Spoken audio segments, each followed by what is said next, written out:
All right, all right, all right. Welcome, guys, to the Habit-Based Lifestyle Podcast. I'm your host, Jesse Ewell, and today we're going to be talking with one of our HBL clients, Mr. David Ashworth.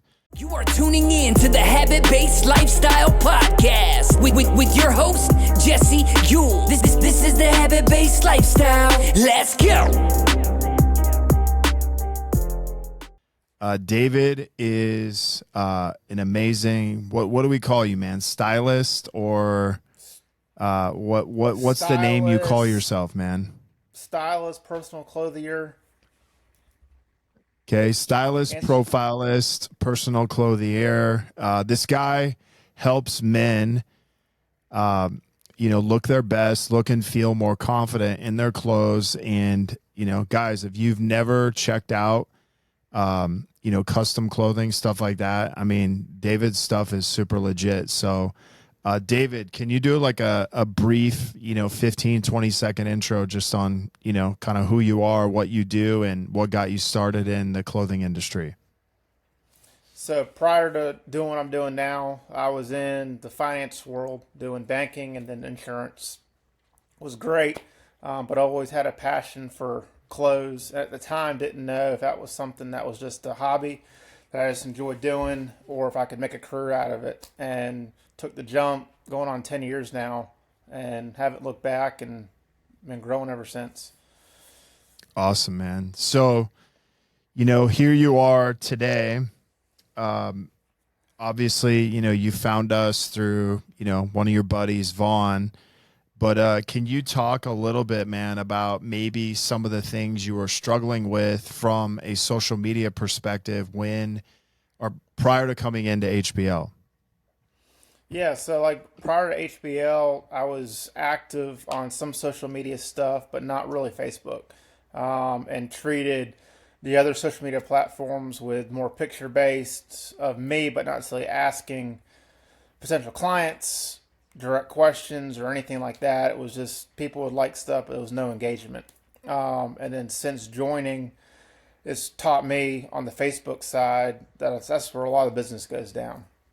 And then really focusing. Well, let's back up a little. So you were on social media, kind of using it more a little bit for, let's say personal stuff, not necessarily for business, but you knew there was a business play on there.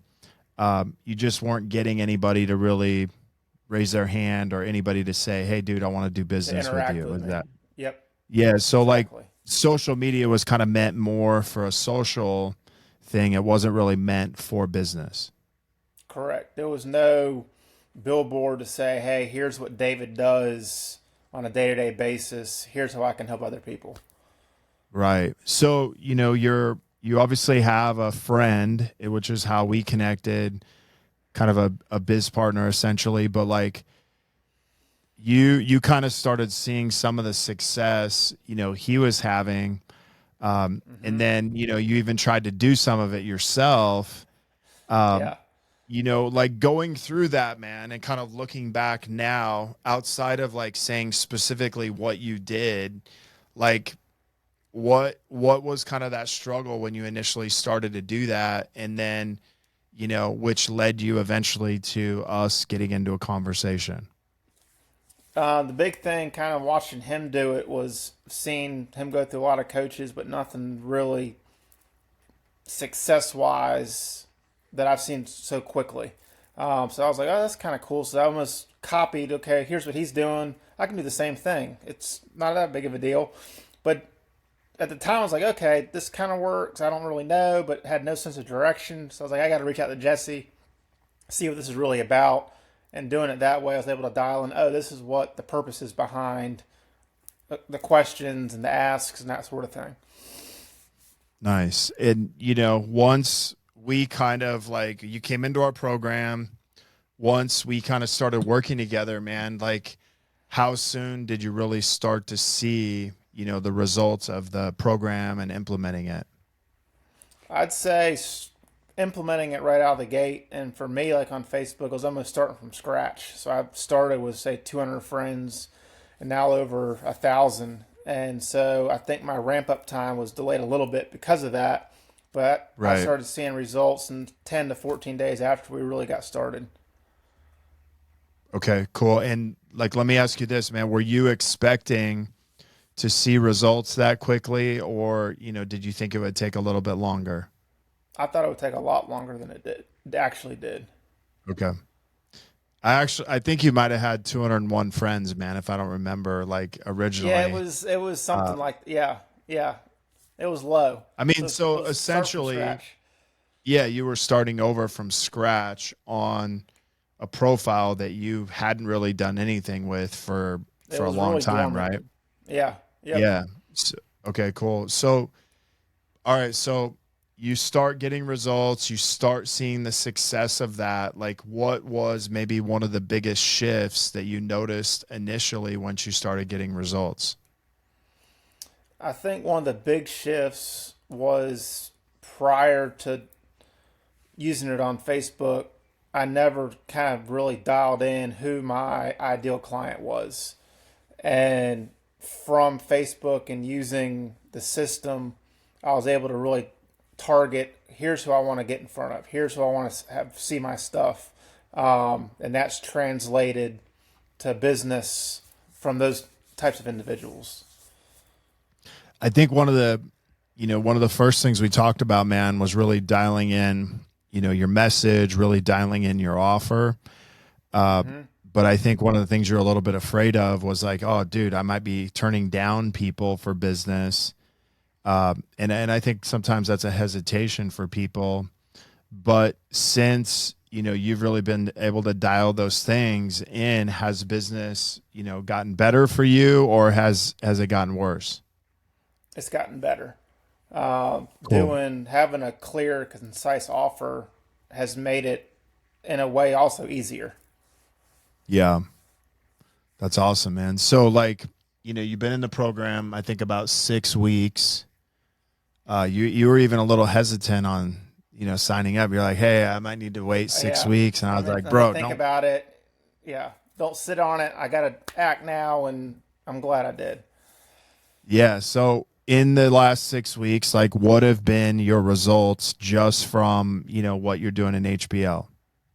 In the past 6 weeks, just from this in HBL, I've done just over 75,000 in revenue.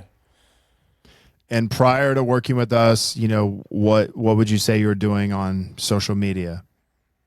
Maybe 5 or 10,000 at the most, and that would be over, Uh, say, a 6 or 8 week period. So not okay. nearly the volume that I've been able to do now in the last 6 weeks since HBL. Yeah, that's awesome, man. So like 6 weeks, you're doing an additional 75K off of basically a place that you weren't currently tapping into it before, right? And you're just kind of getting started, but the cool thing is you've already seen the success, you've seen the results of it. What has maybe been an unexpected result, man, of you coming into our program? I would say one of the big ones would be the way to approach how to really talk to people through social media.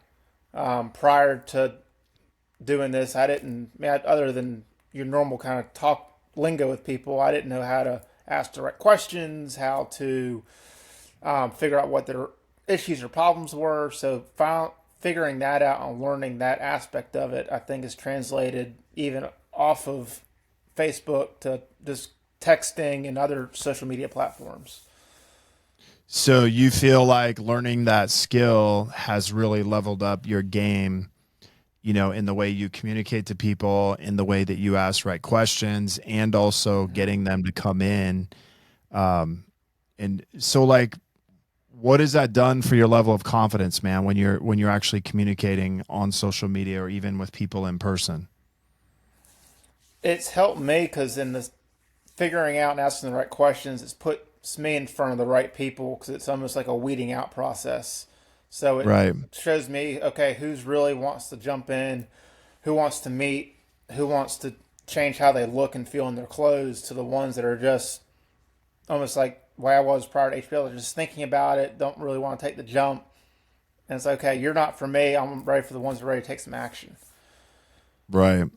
Yeah, no, that's good, man. I think, one of the things that we think about is like this, there's a skill required nowadays to communicate, through social media and through text that, say 3, 4 years ago, 5 years ago, you used to be able to call people on a phone.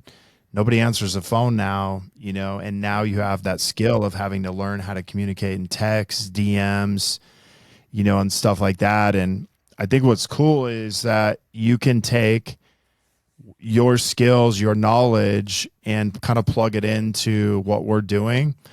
And so it gives you, a lot more confidence, man. Like what has that program done for you from a perspective of knowing that, hey, I can work a certain amount of time on social media and I can make sure that turns into a sale, and quite frankly, like, dude, I mean, you're averaging right now about $12,000 a week in sales. I don't know if you know that or not, but what does that do for you when you're on social media now, knowing you can make money where before you were just kind of one of the guys that's, hey, I'm just scrolling through content. Now you're actually one of the guys producing and you got people consuming your content. It gives me now like a purpose on Facebook other than before, like just scrolling through as a social kind of thing. Now it's like there's a purpose behind, there's a passion behind it that I want other people to share and do business from. Awesome, man. And tell me, maybe like from a coaching perspective, maybe like what's been one of the biggest lessons you've learned from some of the coaching that's taken place in our program? I'd say the accountability and the consistency. So teaching, got to be consistent with it. You got to do this. You got to learn how to walk before you can run. And here's the right steps that you have to do that through Facebook and what I've kind of learned through the different coaches through the program. Awesome, man. And what has been, I think some people don't recognize the community aspect of what we do, but what has the community meant for you? Everyone's super encouraging and supportive. Calls people out when they need to be called out, but not from a making them feel bad, but just like, oh, that's a constructive criticism on how you can do something better the next time you do it. Yeah, no, that's good, man. So, going forward, obviously, you've even started to make some shifts up in what you're doing now in getting deeper into content. Like, what is that shift in content kind of helped you do, man, versus like before we were just kind of warming things up. Now you're really starting to dive into content and really make, like, I kind of think of you like an artist, right? You're starting to bring your art into the science of what we do and have a little more freedom. Like, what's that done for you, man? The big thing is like everyone to some degree is a visual person. So putting something out there that they might not know what they want, but they know what they want if they see it. So putting pictures out there and not just describing something in a post, but putting a picture, putting a reel, putting a video that people can be like, oh, that's what I like, that's what I'm looking for, has helped the traffic through Facebook and different people because they're seeing things that, okay, they can relate to it. It fits with their lifestyle. And then they reach out to me like, okay, how do I achieve this? That's awesome, man. So yeah, now you have, you got your own people now reaching out to you like, hey man, I want to buy this outfit. Like, how do I do it? Or I want to buy this. So it's really getting you into more sales conversation. I think the other cool thing is you work in a brick and mortar business, but a lot of these people you're meeting virtually, which you weren't really doing before. So now you're almost like, able to expand your reach and, grow your client list from that alone. Talk just briefly about what that's like for you. I've kind of had to shift my mindset in a way because it's almost like I'm working in two stores. I've got my brick and mortar store I'm in Monday through Saturday, but then I also have the social media, Facebook side too, of people I'm having to talk to, communicate with. So structuring my day in a way where I'm not necessarily glued to Facebook all day answering people when I need to be handling appointments and stuff inside the brick and mortar store, has been a good challenge now to be able to, okay, I got like 2 stores I have to keep up with and people I have to talk to, which I didn't have that problem before, but it's a good problem to have now. That's awesome, man. So let me ask you this, like, what would you tell someone who is maybe on the fence of joining our program, maybe similar thing as you, is like, oh, I got to think about it. What would you tell them? I would say don't think about it, jump in and do it, because the tools that they teach you apply to Facebook and everything else, but apply personally too. I've changed things up personally, that this group has definitely helped out in a huge way as well. So I wouldn't think about it. I'd jump in and just get rolling. That's awesome, man. Well, hey, thank you so much, man. We really appreciate you as not only a client, but a friend. Super proud of the results you're getting, and can't wait to see what you're doing next. I appreciate it. Thank you, Jesse. All right, guys, you want to be part of the next wave of habit-based lifestyle business owners and join our community. You can check out in the show notes, habit-based lifestyle and business secrets. We have a Facebook group. Also, you guys want to get in touch with David. David is a man when it comes to, getting you to clean up your look, feeling more confident. So you can also check out show notes. We'll put a direct link to him. Reach out to him if you need a new style. David is a man with the plan. So guys, we'll talk to you next episode. Have a great week. You are tuning in to the Habit-Based Lifestyle Podcast with your host, Jesse Ewell. This is the Habit-Based Lifestyle. Let's go.